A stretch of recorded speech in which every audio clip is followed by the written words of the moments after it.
chez les comédiens, mais un comédien, c'est pas un chanteur. Donc, alors voilà, maintenant, à vous de nous expliquer. Alors, un comédien et un chanteur, c'est exactement la même chose. Il y a une petite différence, c'est que le comédien travaille sur son médium, alors que le chanteur a besoin du grave, du médium et de l'aigu. Et c'est tout. Autrement, le placement de la voix d'un chanteur comme ça, du comédien, c'est exactement la même chose. Chanter, c'est un acte naturel. Chanter, c'est expirer en pensant qu'on inspire. Chanter, c'est expirer en pensant qu'on a 10 kilos de briques dans chaque main. Ça veut dire que c'est le retour au cri primal. Le bébé qui vient au monde, qu'est-ce qu'il fait? Peut-être dans la salle, on va peut-être me le dire. Qu'est-ce qu'il fait dès qu'il sort du ventre de sa mère? On n'entend rien. Il crie. Eh ben non. Il chante. Eh ben non. Il ouvre la bouche. Il ouvre la bouche.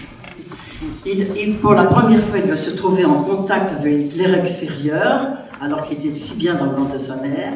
Alors, il ouvre sa cage thoracique. Ouvrant sa cage thoracique, les poumons, puisque les poumons y sont attachés, les poumons vont se gonfler d'eux-mêmes, bien entendu. Il va descendre son diaphragme, poser sa voix, non pas à hauteur de l'appareil phonatoire, excusez-moi, docteur Fugain, mais il va la poser, cette voix, en bas, le plus bas possible, c'est-à-dire à hauteur de l'anus. Moi, je fais chanter mes élèves à hauteur de l'anus, n'est-ce pas, Jacques? Et... Ça commence bien. Oui, ça commence bien. Et alors après, il crie. Oh! Et alors ce cri est extraordinaire, il a tout compris. Et bien c'est ce que je dois réapprendre à mes élèves. Apprendre à poser leur voix. Et c'est tout. C'est tout ce que j'ai à faire.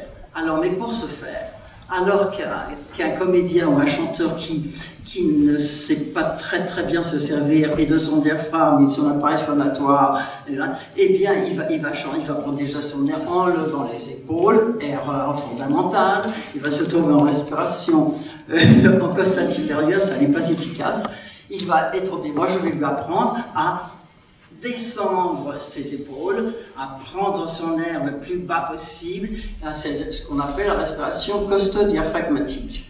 Et après, non pas se servir de ses cordes vocales directement, mais de penser que ses cordes vocales sont à hauteur de l'anus. Et je vous assure que ça marche.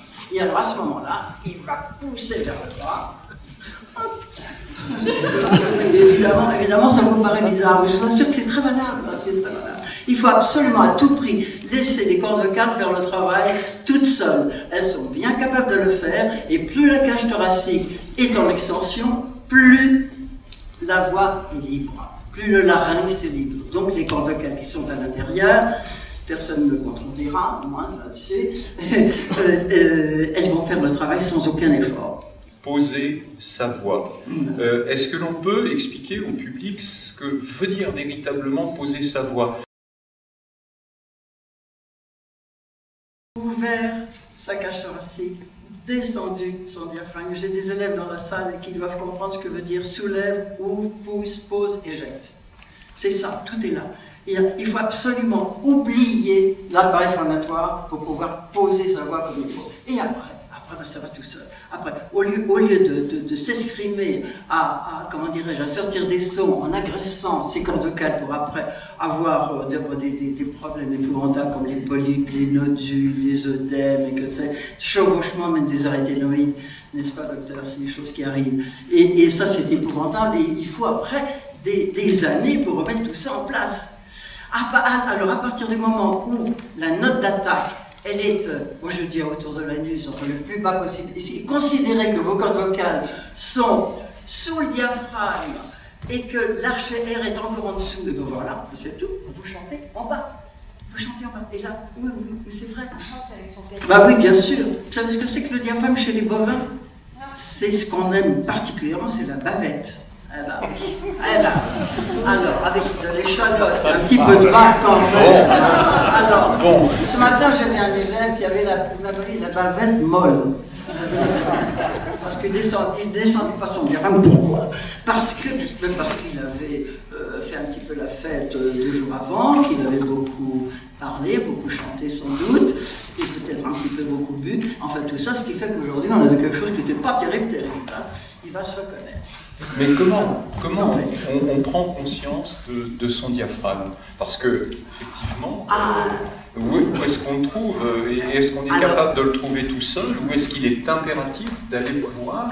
Bien sûr qu'il est impératif d'aller voir. Maître, dites-moi, où est mon diaphragme? Je l'ai perdu, je suis... Le diaphragme, où est-il situé? Mais non, mais vous savez, quand je reçois pour la première fois des élèves, d'abord, ils pensent qu'ils ont 4 cordes vocales comme le violon, 6 comme la guitare, et moi de leur dire, heureusement que vous ne pensez pas à la harpe. Donc, le diaphragme, il est situé où? Il coupe le corps en deux. Il s'attache sternum, dernière côte, et derrière, deuxième et troisième vertèbre lombaire. Donc, on est sur une espèce de parachute énorme et qui va en poussant. Chanter, c'est... Quand vous êtes constipé depuis 15 jours, vous êtes aux toilettes et vous poussez. Eh bien, c'est ça, chanter. Chanter, c'est aussi accoucher. La femme qui accouche, elle ne resserre pas la cage thoracique, elle y va et elle pousse, et alors là, et le son. Et... Excusez-moi, mais c'est comme si j'étais chez moi et que c'est vrai que j'ai des propos des fois qui sont difficiles à accepter. Et la note d'attaque, c'est la petite boule de pâte à crêpes qu'on met dans la poêle. Et après, la pâte s'étale. Et bien c'est ça, chanter. Votre note d'attaque, elle est en bas, elle est le plus bas possible, et après ça s'étale. Voilà, c'est tout. C'est pas compliqué.